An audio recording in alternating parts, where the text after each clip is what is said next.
2024 లేదా 25లో డిగ్రీ లేదా బీటెక్ చదివారా? సాఫ్ట్‌వేర్ జాబ్ కోసం ఎదురు చూస్తున్నారా? అయితే కోడ్‌జ్ఞాన్ 100 డేస్ కోర్సులో చేరండి. జాబ్ సాధించండి. నమస్కారం సార్. నమస్తే. ఇన్‌స్టాలో మనము రీల్స్ చూసేటప్పుడు కొన్ని మోటివేషన్ వస్తూ ఉంటాయి.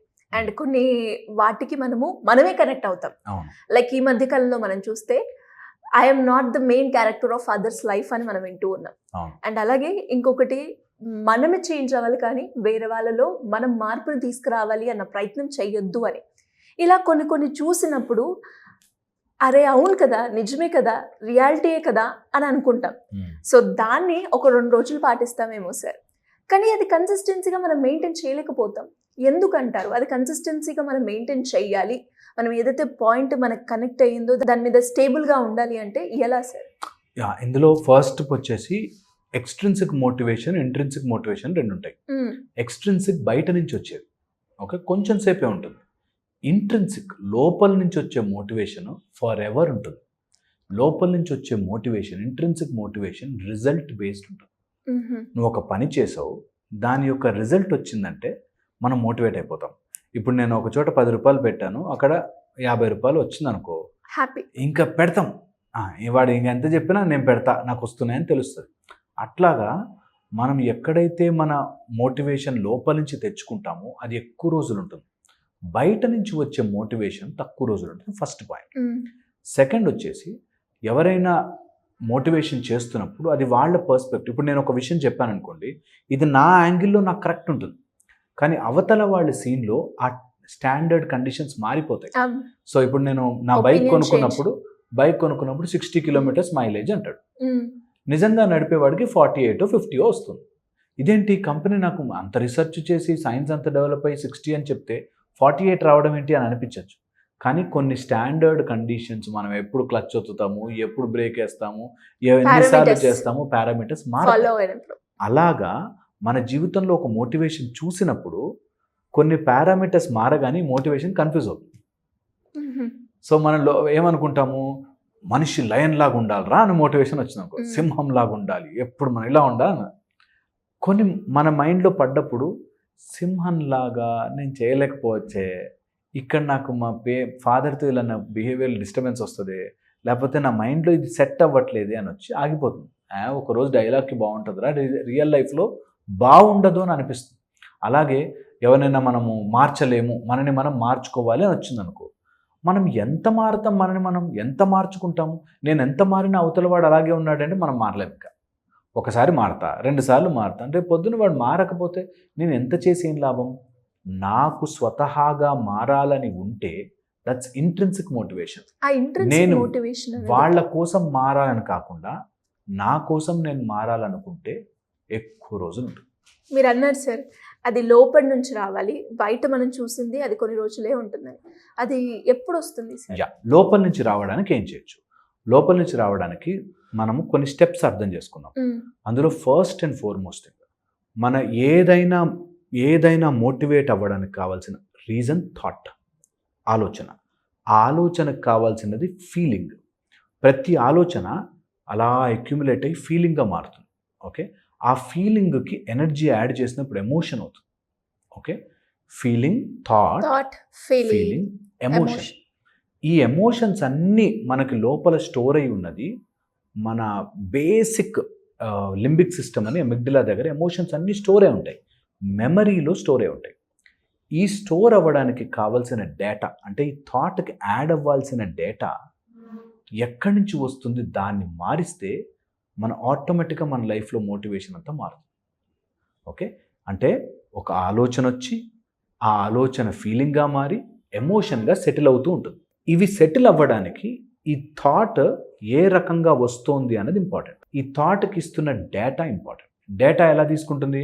మనం ఏ ఆలోచన వచ్చినా మన మైండ్లో ఇట్లా టైప్ చేసి కూర్చోదు, అంత కరెంట్ రూపంలో వెళ్తుంటుంది, లోపల వేవ్స్ రూపంలో వెళ్తుంది. ఇదంతా కూడా, ఈ డేటా అంతా కూడా రెండు స్టోర్ చేసుకుని పెట్టుకుంటాయి. ఒకటి హార్ట్, ఒకటి బ్రెయిన్. స్టోర్ అంటే దాచిపెట్టుకుని డేటాలా కాకుండా అది అలా ఫీల్ అవుతూ ఉంటాయి, గుర్తు పెట్టుకుంటూ ఉంటాయి. ఓకే, సో నీ హార్ట్ అండ్ బ్రెయిన్ ఈ రెండింటిని మనం గనక సింక్ చేసుకోగలిగితే then your method of motivation change అవుతుంది.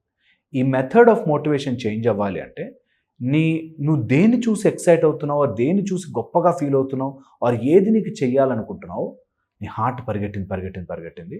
ఆ టైంలో నీకు మోటివేషన్ రాంగ్. నీ హార్ట్ అండ్ బ్రెయిన్ స్టేబుల్గా ఉండి తీసుకుంటున్న టైంలో నీ మోటివేషన్ రైట్.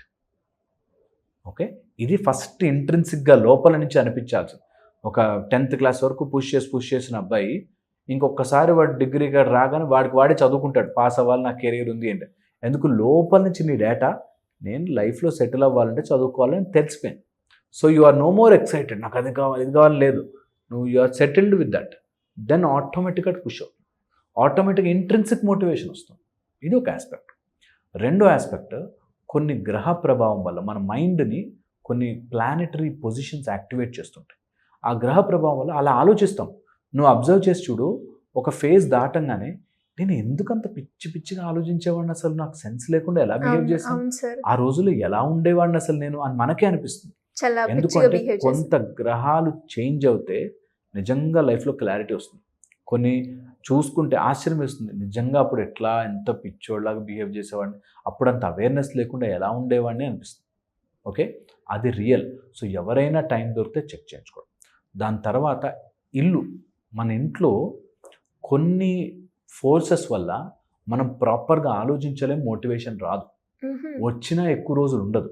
సో హౌస్ వాస్తు అంటారు, వాస్తు రకంగా కూడా కొన్ని ప్రాబ్లమ్స్ వస్తాయి. నెక్స్ట్ వచ్చేసి మనని ఎఫెక్ట్ చేసే ఎన్విరాన్మెంట్.